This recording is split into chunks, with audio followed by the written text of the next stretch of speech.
Hello, everybody, and welcome to this guide for WELCA Bible Study Leaders for August 2020. I'm Dave Thomas, lead pastor at Cross Christ Lutheran Church in beautiful Bellevue, Washington. And each month, I produce a guide primarily designed for those who are leading circles during that month based on the Gather Magazine Bible Study. But as we know, in this time of COVID, so many things have changed. And I know that many people are accessing these guides who are Bible study leaders, but also WELCA circle members doing the study and following the guide on their own.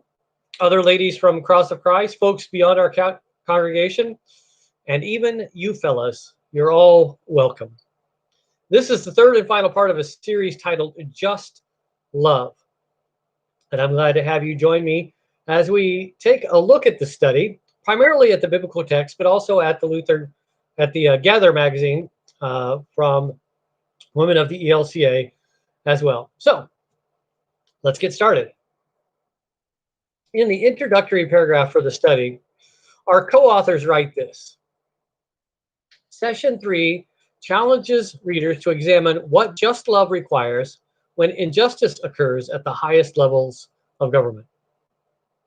Now that's quite a challenge. How should citizen Christians respond when they believe their government is acting unjustly? And it's happened, right?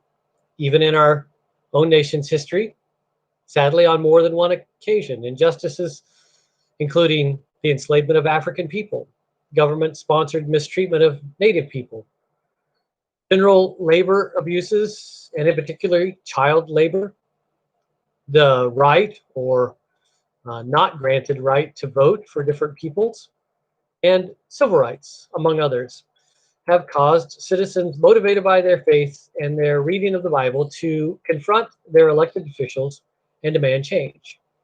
And today, concerns over the mistreatment and even murder of people in police custody, especially people of color, have motivated some Christians to protest or to communicate with their elected officials or to support organizations seeking change.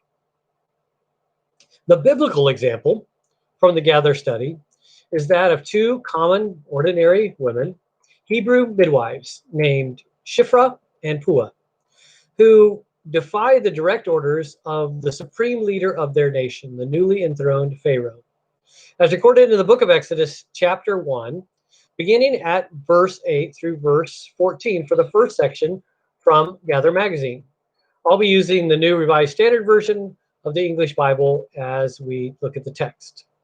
Now, the events take place in Egypt. Relatives of Joseph, one of 12 sons of Jacob, himself the son of Isaac and the grandson of Abraham and Sarah, come there, according to the narrative found in the book of Genesis, as they sought relief and aid from a devastating famine that was taking place throughout the region. And in an amazing story of sibling rivalry and divine intervention, Joseph has risen from slavery to become Pharaoh's right-hand man after his brothers had sold him to slave traders, motivated by jealousy. Now, to be fair, their father, Jacob, did seem to favor Joseph and his younger brother, Benjamin, over the older 12 sons. And honestly, Joseph didn't help his standing among his brothers with his brashness and his boasting, particularly about the dreams he had had, that one day he would rule over all of his brothers. When there was then that, famous coat of many colors, and well, most of the other boys literally wanted to kill Joseph, but were convinced by one of the older brothers to sell him to slave traders instead. And skipping a few key parts in the story and moving ahead, Joseph eventually becomes the vizier of Egypt, that is the highest ranking official serving the Pharaoh, and continued to have dreams. And those dreams led him to help Egypt prepare for years of drought and famine, while other surrounding nations didn't. When his brothers came to Egypt seeking aid, they got an audience with the vizier, but they had no idea that it was Joseph, who, again, to tell it straight, lets them dingle in the wind for quite a while before coming clean with his identity. So Joseph saved not only his family, but his entire clan and the emerging people who become the Hebrews or Israelites or eventually the Judeans, the Jews. But time passed, and Joseph passed, and the Pharaoh he served passed too. And over the years, the few immigrant kin of Joseph grew into a number that was so great that the new Pharaoh began to feel threatened by their sheer presence. Well, that and the fact that by then they had been enslaved in Egypt, forced into hard labor, working as farm and field hands, but also in the making of bricks and the hewing of stone and the moving of building materials around because, you know, pharaohs, they're always building something. And so we get to the two verses in Exodus chapter 1, just before our reading, that add a little insight to what we're going to read. This is verse 6. Then Joseph died and all his brothers and that whole generation. But the Israelites were fruitful and prolific, and they multiplied and grew exceedingly strong, so that the land was filled with them. A third of these people of foreign heritage, now enslaved, would revolt one day. The new Pharaoh comes up with an evil, sinister, beyond just unjust plan. And that's where we begin our study, in verses 8 through 14 from the Gather magazine. This is Exodus 1, beginning at verse 8. Now a new king arose over Egypt who did not know Joseph. Now we're likely talking many generations here, probably several pharaohs down the line from the one Joseph served.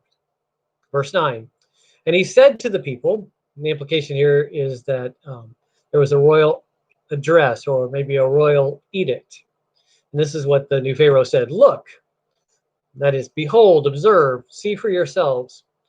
The Israelite people are more numerous and more powerful than we. Come, let us deal shrewdly. Literally from the Hebrew, the word means to wisely, but shrewdly seems to fit here well.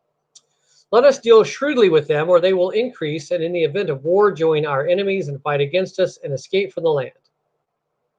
So the threat here will give rise to the motivation for the Pharaoh's actions. When nations act unjustly, this is the common pattern. Threat leads to motivation, leads to paranoia, leads to accusation, leads to unjust action. There are examples that we can think of, similar to what we just read.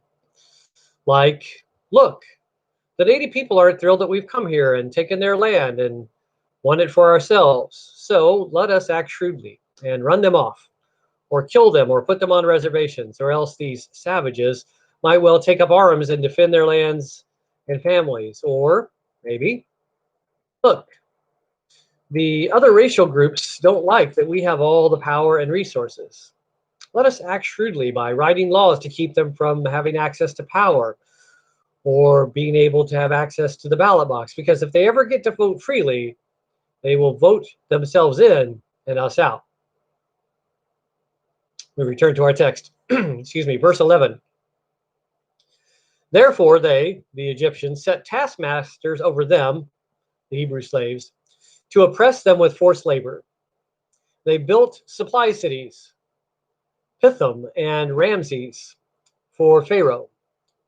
But the more they were oppressed, the more they multiplied and spread, so that the Egyptians came to dread the Israelites. The root word here that we translate in the New Revised Standard Version as dread means to loathe or abhor or hate, but in this grammatic construction, precisely to dread or to fear.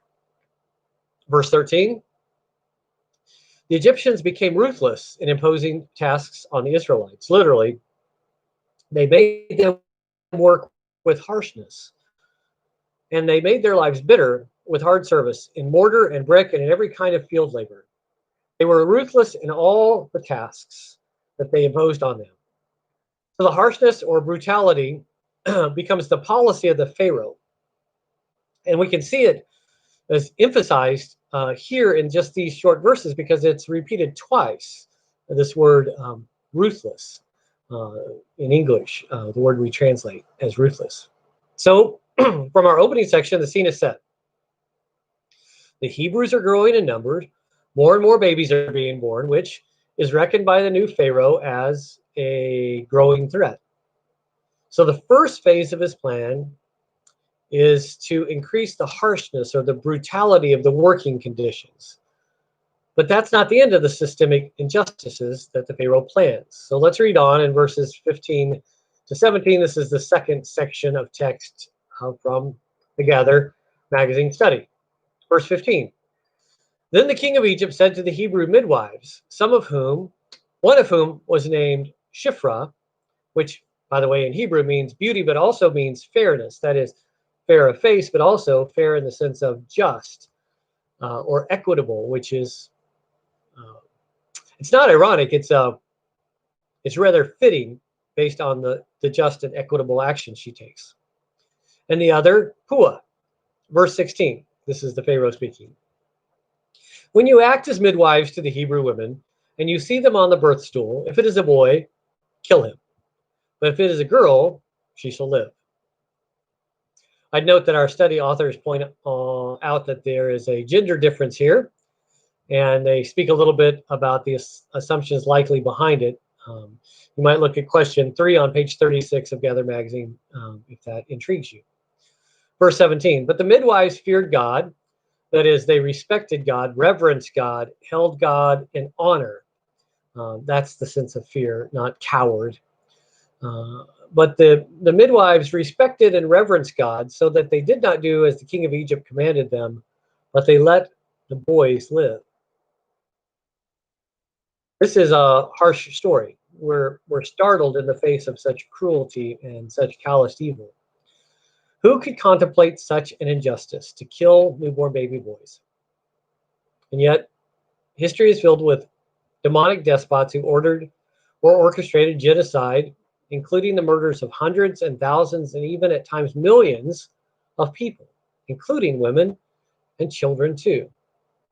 The Holocaust, the Cambodian genocide of the 1970s, the Armenian genocide in Turkey in the early 1900s, known as the Great Crime, as well as more recently the Rwandese and Sudanese genocides, and the killing of more than 1,000 native Christians in various countries by ISIS in our own lifetimes, among many others.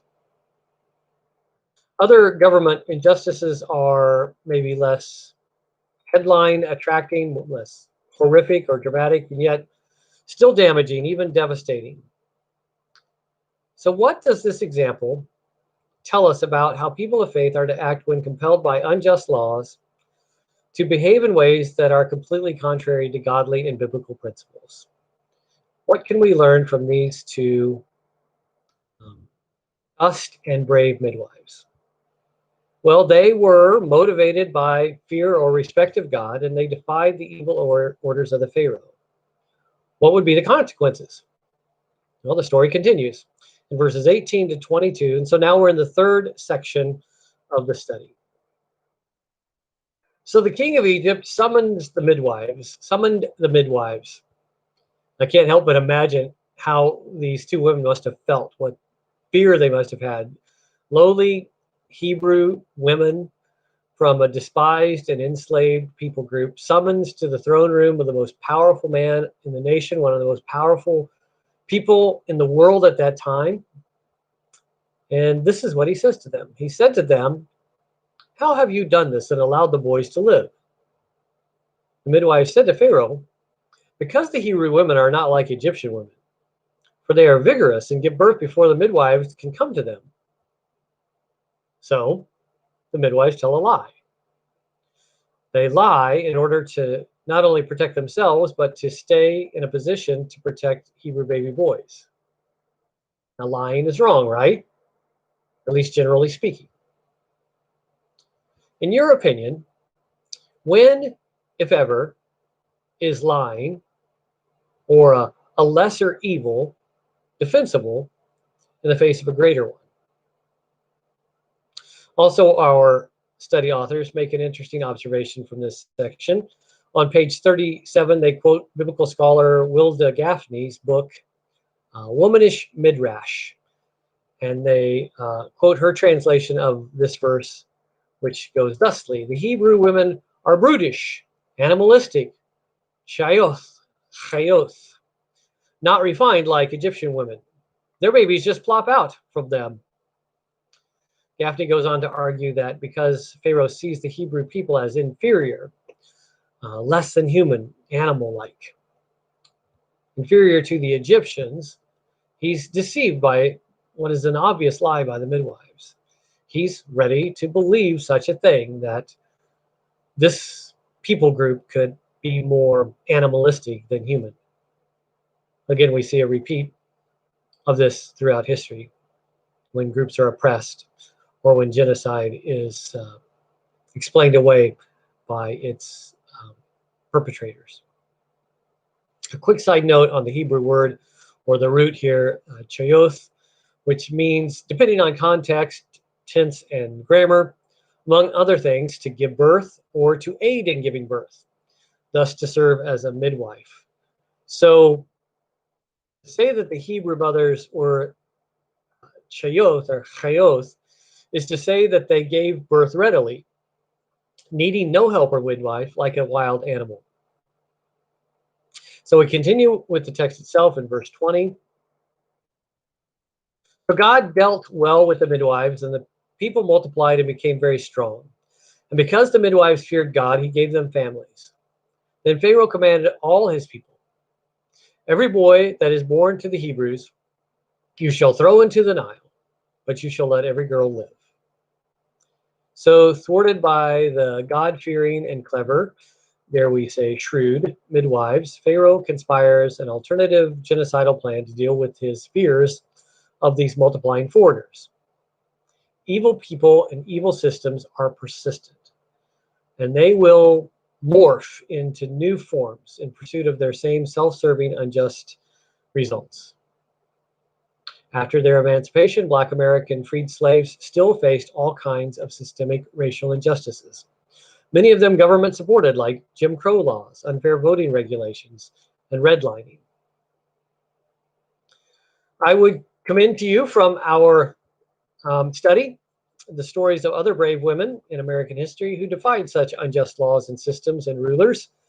It's found on pages 37 and 38 of the Gather magazine, as well as the following section titled Revolutionary Integrity on 38 and 39.